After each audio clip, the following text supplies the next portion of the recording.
Hello everyone, welcome to SSLC and PUC Knowledge Hub. ಇವತ್ತಿನ video ವಿಶೇಷತೆ ಏನಂದರೆ ನಾನು ಇವತ್ತು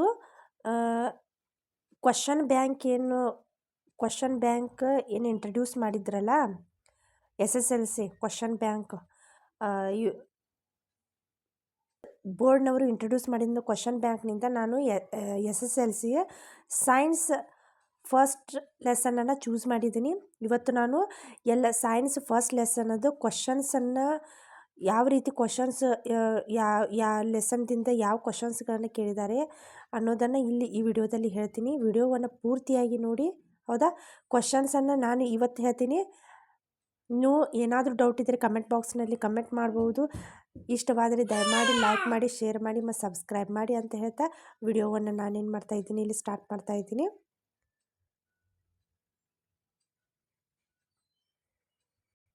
ಓಕೆ, ಇಲ್ಲಿ ನೀವು ನೋಡಬಹುದು SSLCಗಾಗಿ ಟೋಟಲ್ ಸೈನ್ಸ್ನಲ್ಲಿ 13 ಲೆಸನ್ಸ್ಗಳನ್ನು ಕೊಟ್ಟಿದ್ದಾರೆ, ಹೌದಾ?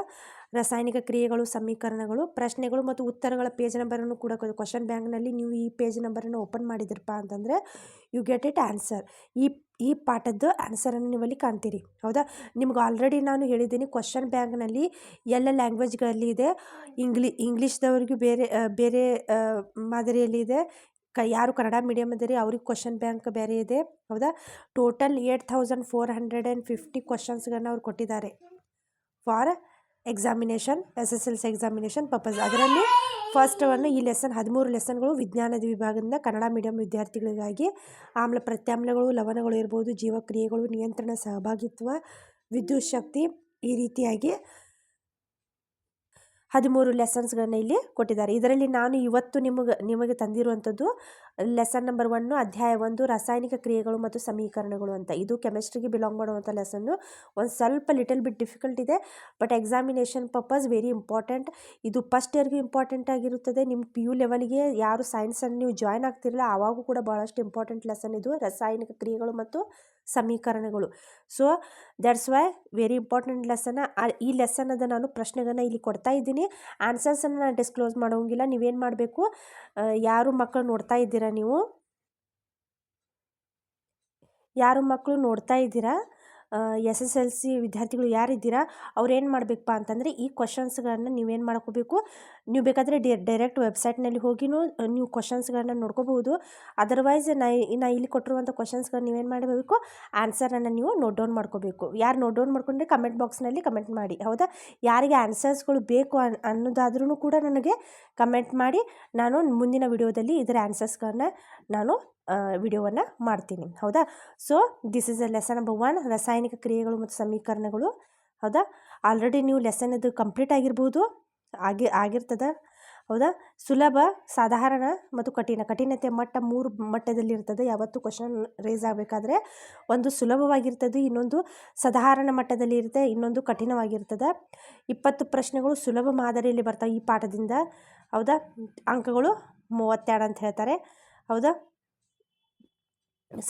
ಸಾಧಾರಣದಲ್ಲಿ 33 ಪ್ರಶ್ನೆಗಳು ಬಂದಿರ್ತವೆ, ಕಠಿಣದಲ್ಲಿ 19 ಪ್ರಶ್ನೆಗಳನ್ನ ನಾವು ಕಾಣ್ತೀವಿ, ಹೌದಾ? ಸೊ ಈ ಬಂದಿರುವಂಥ ಈ ಪ್ರಶ್ನೆಗಳು ಇವು. ಸೊ ಇಲ್ಲಿ ನೋಡಬಹುದು ನೀವು, ಫಸ್ಟ್ನೇ ಬರುವುದು ಇಲ್ಲಿ MCQ ಕ್ವಶನ್ಸ್ಗಳನ್ನ ಕೇಳ್ತಾರೆ. MCQ ಮೀನ್ಸ್ 4 ಉತ್ತರಗಳನ್ನು ಕೊಡ್ತಾರೆ. ಒಂದು ಪ್ರಶ್ನೆಗೆ 4 ಉತ್ತರಗಳಿರ್ತದೆ. ಅದಕ್ಕೆ ಆಧಾರದ ಮೇಲೆ ನೀವು ಯಾವ ಸರಿಯಾಗಿದೆ ಅನ್ನೋದನ್ನು ಆಯ್ಕೆ ಮಾಡಿ ಇಲ್ಲಿ ಕೊಡಬೇಕಾಗ್ತದೆ, ಹೌದಾ? ಇಲ್ಲಿ ನೋಡಬಹುದು ಯಾವ ರೀತಿಯಾಗಿ ಕೆಳಗಿನವುಗಳಲ್ಲಿ ರಾಸಾಯನಿಕ ಬದಲಾವಣೆಗೆ ಉದಾಹರಣೆಯನ್ನು ಎಂದರೆ ನೀರಿನಲ್ಲಿ ಉಪ್ಪು ಕರಗುವುದು, ಕಾಗದ ತುಂಡರಿಸುವುದು, ಕಬ್ಬಿನ ತುಕ್ಕು ಹಿಡಿಯುವುದು, ನೀರು ಕುದಿಯುವುದು ಯಾವುದು ಅನ್ನೋದನ್ನು ನೀವು ಯಾರು ಬೇಕಾದರೆ ಕಮೆಂಟ್ ಬಾಕ್ಸ್ನಲ್ಲಿ ಕಮೆಂಟ್ ಮಾಡಿ. ಅದರ್ವೈಸ್ ಏನು ಮಾಡ್ಬೋದು, ನೀವು ನಿಮ್ಮ ಬುಕ್ಕನ್ನು ಓಪನ್ ಮಾಡಿ ನೀವೇನು ಮಾಡ್ಕೋಬೋದು, ನೋಟ್ ಡೌನನ್ನು ಮಾಡ್ಕೋಬೇಕು ಎಲ್ಲ ಪ್ರಶ್ನೆಗಳನ್ನು. ಇಲ್ಲಿ 7 ಪ್ರಶ್ನೆಗಳದಾವು, ಹೌದಾ? ನೆಕ್ಸ್ಟ್ ಎಷ್ಟು ಟೋಟಲ್ MCQ ಎಷ್ಟು ಕೊಟ್ಟಿದ್ದಾರೆ ಅಂದರೆ ಟೋಟಲ್ 19 MCQಗಳನ್ನು ಕೊಟ್ಟಿದ್ದಾರೆ, ಹೌದಾ? 19 MCQ ಕ್ವಶನ್ಸ್ಗಳನ್ನು ಇಲ್ಲಿ ಕೊಟ್ಟಿದ್ದಾರೆ. ನೆಕ್ಸ್ಟ್ ಒಂದು ಪ್ರಶ್ನೆಗಳಿಗೆ ಉತ್ತರಿಸಿ 1 ಅಂಕದ ಪ್ರಶ್ನೆಗಳು ಕೂಡ ಎಷ್ಟು ಬಂದವಪ್ಪ ಅಂತಂದರೆ 15 1 ಅಂಕದ ಪ್ರಶ್ನೆಗಳನ್ನ ಹೇಳಿದ್ದಾರೆ. ಇಲ್ಲಿ 1 ಅಂಕದ ಪ್ರಶ್ನೆಗಳು. ರಾಸಾಯನಿಕ ಕ್ರಿಯೆ ಎಂದರೇನು, ರಾಸಾಯನಿಕ ಸಮೀಕರಣ ಎಂದರೇನು, ಹೌದಾ. ರಾಸಾಯನಿಕ ಸಮೀಕರಣವನ್ನು ಹೇಗೆ ಸರಿದೂಗಿಸಬೇಕು ನಾವು. ಈ ಚಿಪ್ಸ್ ತಯಾರಕರು ಜಿಪ್ಸಮ್ ಪೊಟ್ಟಣಗಳಲ್ಲಿ ನೈಟ್ರೋಜನ್ ಅಂತ ಅನಿಲ ಹಾಯಿಸಲು ಕಾರಣ ಏನು, ಕಬ್ಬಿಣ ವಸ್ತುಗಳಿಗೆ ಬಣ್ಣ ಬಳಿಯುತ್ತಾರೆ ಏಕೆ, ಈ ರೀತಿ ಕ್ವಶನ್ಸ್ಗಳನ್ನು ಕೇಳಿದ್ದಾರೆ. ನೆಕ್ಸ್ಟು 2 ಅಂಕದ ಪ್ರಶ್ನೆಗಳನ್ನು ಕೂಡ ಇಲ್ಲಿ ಕೇಳಿದ್ದಾರೆ. ನೋಡ್ಬೋದು ನೀವು ಟೋಟಲ್ ಎಷ್ಟು ಅದಾವಪ್ಪ ಅಂದರೆ 2 ಅಂಕದ ಪ್ರಶ್ನೆಗಳು. ಇವು ಕೂಡ 15 ಅದಾವು 2 ಅಂಕದ ಪ್ರಶ್ನೆಗಳನ್ನ ಕೇಳಿದ್ದಾರೆ ಇಲ್ಲಿ. ನೆಕ್ಸ್ಟು 3 ಅಂಕದ ಪ್ರಶ್ನೆಗಳನ್ನು ಕೂಡ ಇಲ್ಲಿ ಕೇಳಿದ್ದಾರೆ. 2-3 ಪ್ರಶ್ನೆಗಳು ಕೂಡ್ಕೊಂಡು 3 ಅಂಕದ ಪ್ರಶ್ನೆಗಳನ್ನ ರಾಸಾಯನಿಕ ಸಮೀಕರಣಗಳು ಸರಿದೂಗಿಸುವುದು ವೆರಿ ಇಂಪಾರ್ಟೆಂಟ್, ಹೌದಾ. ಸೊ ಅದನ್ನು ನೀವು ನೋಡ್ಕೋಬೇಕು. ಎಕ್ಸಾಮ್ ಹಾಲ್ನಲ್ಲಿ ಕೂತಾಗ ನಮಗೆ ಏನಾಗ್ತದಪ್ಪ ಅಂತಂದರೆ ನಾವು ಓವರ್ ಕಾನ್ಫಿಡೆಂಟ್ ಆಗ್ತೀವಿ.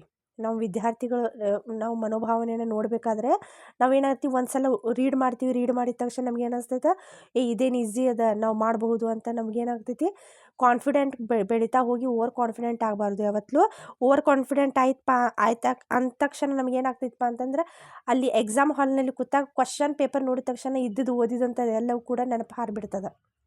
ಸೊ ಬಿಫೋರ್ ಆ ರೀತಿ ಆಗೋಕ್ಕಿಂತ ಮೊದಲು ನಾವೇನು ಮಾಡಬೇಕು, ರಿಪೀಟ್ ರೀಡ್ ಮಾಡಬೇಕು.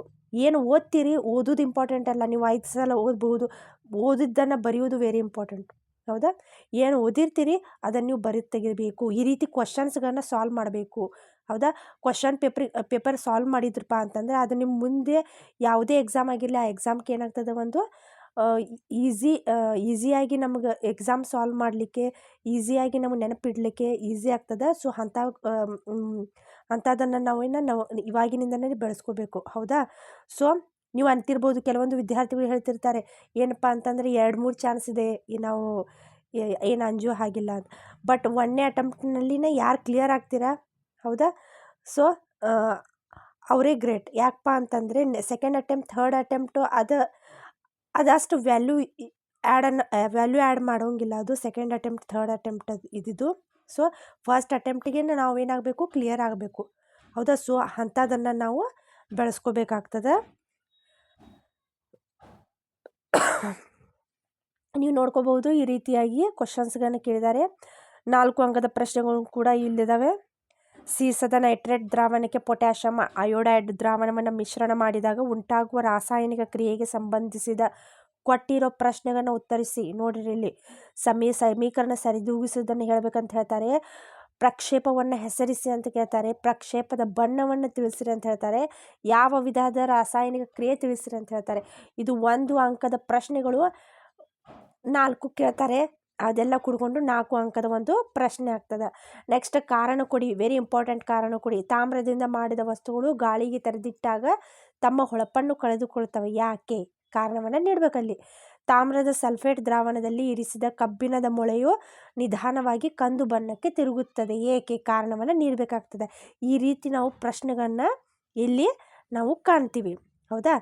ಇವಿಷ್ಟು ಏನಪ್ಪ ಅಂತಂದರೆ ಪ್ರಶ್ನೆಗಳಿಗೆ ಸಂಬಂಧಿಸಿದಂಥ ಈ ರೀತಿ ಪ್ರಶ್ನೆಗಳನ್ನ ನೀವಿಲ್ಲಿ ನೋಡ್ಬೋದು, ಹೌದಾ. ನಾ ಎಲ್ಲ ಪ್ರಶ್ನೆಗಳನ್ನು ರೀಡ್ ಮಾಡ್ತಾ ಇಲ್ಲ, ಬಿಕಾಸ್ ವಿಡಿಯೋ ಭಾಳಷ್ಟು ದೊಡ್ಡದಾಗ್ಬಿಡ್ತದೆ. ಸೊ ನೀವಿಲ್ಲಿ ನೋಡ್ಬೋದು. ಇಲ್ಲ ಅಂತಂದರೆ ಅಫಿಷಿಯಲ್ ವೆಬ್ಸೈಟ್ನಲ್ಲಿ ಹೋಗಿಯೂ ಕೂಡ ನೀವೇನು ಮಾಡ್ಬೋದು, ಚೆಕ್ಔಟ್ ಮಾಡ್ಕೋಬೋದು. ಇಲ್ಲಿ ನಿಮ್ಗೆ ಸರಿ ಅನ್ನಿಸ್ತಾ ಇಲ್ಲ ಅಂದರೆ ನೀವು ಅಫಿಷಿಯಲ್ ವೆಬ್ಸೈಟ್ನಲ್ಲಿ ಹೋಗಿ ನೀವು ಏನು ಮಾಡ್ಬೋದು, ಲೆಸನ್ ವೈಸ್ ಪ್ರಶ್ನೆಗಳನ್ನ ನೀವೇನು ಮಾಡ್ಬೋದು, ಪಿಕಪ್ ಮಾಡಿಕೊಂಡು ನೀವು ಆನ್ಸರನ್ನು ಬರೆದು ಅದನ್ನು ನಿಮ್ಮ ಹತ್ರ ಜೋಪಾನವಾಗಿ ನೀವು ಇಟ್ಕೋಬಹುದು. ಅದು ಎಕ್ಸಾಮಿನೇಷನ್ಗೆ ಡೈರೆಕ್ಟ್ಲಿ ರೀಡ್ ಮಾಡಲಿಕ್ಕೆ ಸಹಾಯವನ್ನು ಮಾಡ್ತದೆ.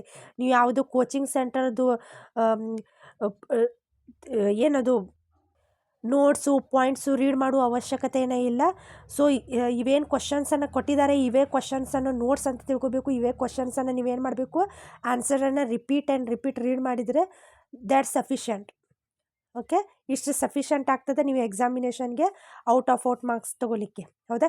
ಯಾರ್ದು ಸೈನ್ಸ್ ವೀಕ್ ಅದ, ಯಾರು ಮ್ಯಾಥ್ಸ್ ವೀಕ್ ಅದಿರಿ, ಯಾರು SS ವೀಕ್ ಅದಿರಿ, ಅವರೆಲ್ಲರೂ ಏನು ಮಾಡಬೇಕು, ವೀಕ್ ಇರದೇ ಇರಲಿ, ಬಟ್ ಏನು ಮಾಡಬೇಕು, ನೀವು ಈ ರೀತಿ ಲೆಸನ್ ವೈಸ್ ಏನು ಮಾಡಬೇಕು, ಬರಿತಾ ಒಂದು ಬುಕ್ಲೆಟ್ ಥರ ಮಾಡ್ಕೊಂಡು ಇಟ್ಕೊಂಡಿರಪ್ಪ ಅಂತಂದರೆ ನಿಮಗೆ ಭಾಳಷ್ಟು ಈಸಿ ಆಗ್ತದೆ.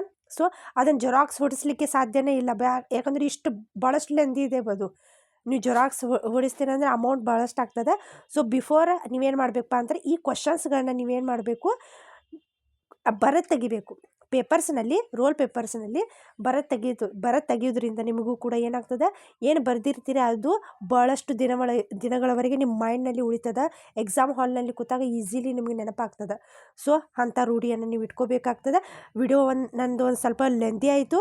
ಓಕೆ, ಇದು ಆನ್ಸರ್ ಯಾರಿಗೆ ಬೇಕು ದಯಮಾಡಿ ಅವ್ರೇನು ಮಾಡಬೇಕು, ಕಮೆಂಟ್ ಬಾಕ್ಸ್ನಲ್ಲಿ ಕಮೆಂಟ್ ಮಾಡಿ. ನಾನು ಆನ್ಸರ್ಗಳನ್ನ ನಿಮ್ಗೆ ತಂದು ಅದರದ್ದು ಕೂಡ ವಿಡಿಯೋವನ್ನು ಮಾಡ್ತೀನಿ. ಹೌದಾ? ಏನಾದರೂ ಡೌಟ್ ಇದ್ದರೂ ಕೂಡ ಕಮೆಂಟ್ ಬಾಕ್ಸ್ನಲ್ಲಿ ಕಮೆಂಟ್ ಮಾಡಿ. ಓಕೆ, ವಿದ್ಯಾರ್ಥಿಗಳಿಗೆ ನೀವೇನು ಮಾಡಬೇಕಪ್ಪ ಅಂತಂದರೆ ಈಗ ನಿಮ್ಮ ಅಭ್ಯಾಸದ ಕಡೆಗೆ ಬಹಳಷ್ಟು ಗಮನವನ್ನು ಹರಿಸಬೇಕು. ಕಾನ್ಸಂಟ್ರೇಷನ್ ಅಭ್ಯಾಸ ಕಡೆ ಕೊಡಬೇಕು. ಇದೊಂದು ಮೈಲಿಗಲ್ಲು. So all the best. ನನ್ನ ವಿಡಿಯೋ ಇಷ್ಟವಾದರೆ ದಯಮಾಡಿ ಲೈಕ್ ಮಾಡಿ, ಶೇರ್ ಮಾಡಿ ಮತ್ತು ಸಬ್ಸ್ಕ್ರೈಬ್ ಮಾಡೋದನ್ನು ಮರಿಬೇಡಿ. ಓಕೆ, ಧನ್ಯವಾದಗಳು.